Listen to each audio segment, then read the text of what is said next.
कांग्रेस क्यों नहीं खोज पा रही जीत का फार्मूला।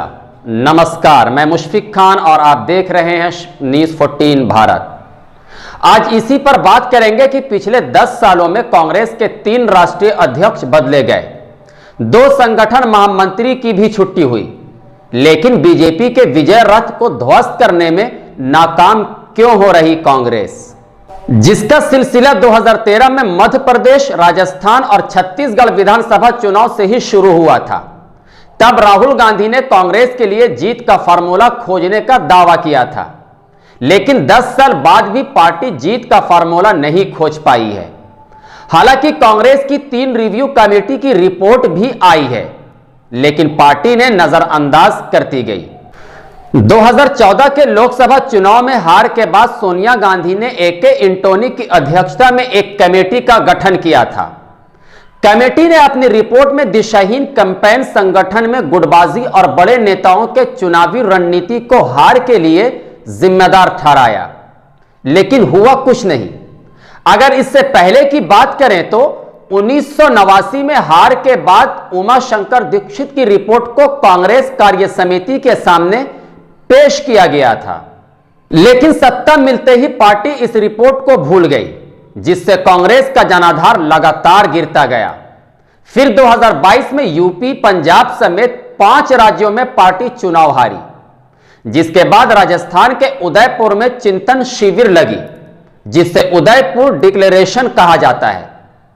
उसमें कुछ सख्त नियम लागू करने की बात कही गई, लेकिन यह फार्मूला 1.5 साल बीत जाने के बाद भी लागू नहीं हो पाया है। एक बात और, पार्टी की सबसे बड़ी इकाई कांग्रेस कार्य समिति में 39 सदस्य हैं, जिनमें से 11 सदस्य मोदी काल में चुनाव नहीं लड़े हैं। 13 सदस्य चुनाव लड़े जो बुरी तरह हारे, 2 की तो जमानत तक जब्त हो गई। वहीं बंगाल, बिहार, उत्तर प्रदेश जैसे राज्यों में आज पार्टी के पास फुल टाइम प्रभारी नहीं है। इन राज्यों में लोकसभा की 150 से ज्यादा सीटें हैं। 1990 से पहले इन राज्यों में कांग्रेस की तूती बोला करती थी। अब इन राज्यों पार्टी जनाधार के लिए संघर्ष कर रही है। 2019 में हार की जिम्मेदारी लेते हुए राहुल गांधी ने अध्यक्ष पद छोड़ दिया था, लेकिन कई बड़े नेताओं ने इस्तीफा नहीं दिया। संगठन महामंत्री के.सी. वेणुगोपाल तो 4 साल से ज्यादा समय से इस पद पर काबिज हैं। हालिया विधानसभा चुनाव में कांग्रेस के कई बड़े चेहरे को हार का सामना करना पड़ा है। इसमें छत्तीसगढ़ के डिप्टी सीएम रहे टी.एस. सिंहदेव, मध्य प्रदेश विधानसभा के पूर्व अध्यक्ष एन.पी. प्रजापति और राजस्थान विधानसभा के स्पीकर सी.पी. जोशी का नाम शामिल है। अगर पार्टी के बड़े चेहरे ही मैदान हार रहे हैं तो पार्टी कैसे जीत सकती है।